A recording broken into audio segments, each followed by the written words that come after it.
Hi అండి. ఇవైతే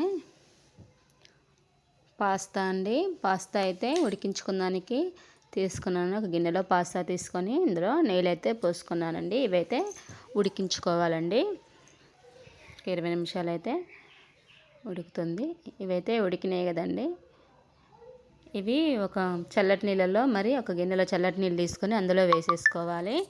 ఇట్లనే వేస్తే ఏంటంటే అతుక్కుపోతాయి అన్నమాట. ఇట్లయితే విడివిడిగా ఉంటాయి అన్నమాట మంచిగా. అందుకని ఈ విధంగా కొన్ని గిన్నెలో నీళ్ళు తీసుకొని అందులో వేసుకుంటున్నాను.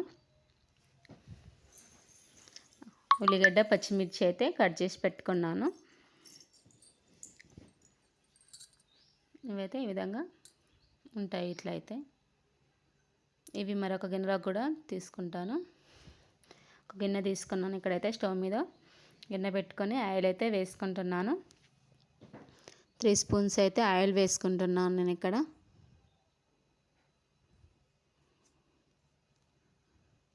ఈ పాస్తా అయితే మా పిల్లలకు చాలా ఇష్టం అండి. అందుకని చేస్తున్నాను. నూనె అయితే వేడెక్కింది. ఇప్పుడైతే పోపు దినుసులు వేసుకుంటున్నాను. పచ్చిమిర్చి ఉల్లిగడ్డ కూడా వేసుకుంటున్నానండి.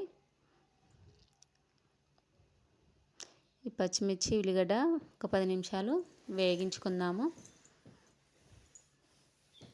కొంచెం ఇవి వేగనిద్దాము. ఇంతలో ఇవి పక్కకైతే తీసుకుంటున్నాను. ఒక ప్లేట్లోకి తీసుకుంటున్నాను వాటర్ నుంచి. నేనైతే ఈ పాస్తాకి 4 ఎగ్స్ తీసుకుంటున్నానండి. ఎగ్స్ వేసుకోవచ్చు, వేసుకోకపోవచ్చు. ఎగ్స్ లేకుండా కూడా చేసుకోవచ్చు. నేనైతే ఎగ్స్ తీసుకుంటున్నాను. ఇక్కడ ఎగ్స్ కూడా వేసుకుంటే బాగుంటుందని ఎగ్స్ అయితే తీసుకుంటున్నాను. 1/2 టీ స్పూన్ ఉప్పు అయితే వేసుకున్నాను. 1/2 టీ స్పూన్ పసుపు వేసుకున్నాను. ఇప్పుడు ఇందులో అల్లం వెల్లుల్లి పేస్ట్ కూడా వేసుకుంటాను. ఇవైతే ఈ విధంగా కలుపుకోవాలి. అల్లం వెల్లుల్లి పేస్ట్ వేసాను. ఈ అల్లం వెల్లుల్లి పేస్ట్ కూడా నూనెలో వేగనిద్దాం. పచ్చివాసన పోయిన దాకా వేగనిద్దాం.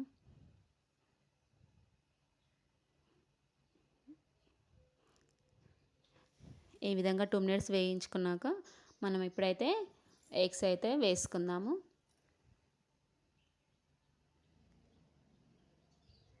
నేనైతే ఎగ్స్ 4 తీసుకున్నాను. మన ఇష్టం అండి. 2 అయినా తీసుకోవచ్చు. ఎగ్స్ అయితే వేసాను. వీటిని మంచిగా నూనెలో వేగనిద్దామండి. ఈ విధంగా ఎర్రగా వేగనిద్దాం. వేగినాక ఇప్పుడైతే కొంచెం కారం అయితే వేస్తున్నాను.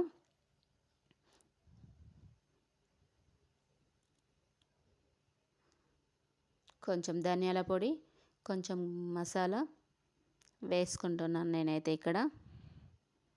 ఈ ధనియాల పొడి, మసాలా, కారం అన్నీ మనం ఎగ్గుకు పట్టేటట్టు కలుపుకోవాలి. ఇలా కలుపుకున్నాక ఒక 5 నిమిషాలు దీన్ని మంచిగా వేగనిద్దాము. 5 నిమిషాలు అయితే వేగనిద్దాం. ఇప్పుడైతే మన పాస్తా ఇందులో వేసేస్తున్నానండి. ఈ పాస్తా కూడా వేసేసుకున్నాను. ఈ పాస్తా ఈ ఎగ్గు 2 మిక్స్ అయ్యేటట్టు బాగా కలుపుకోవాలి.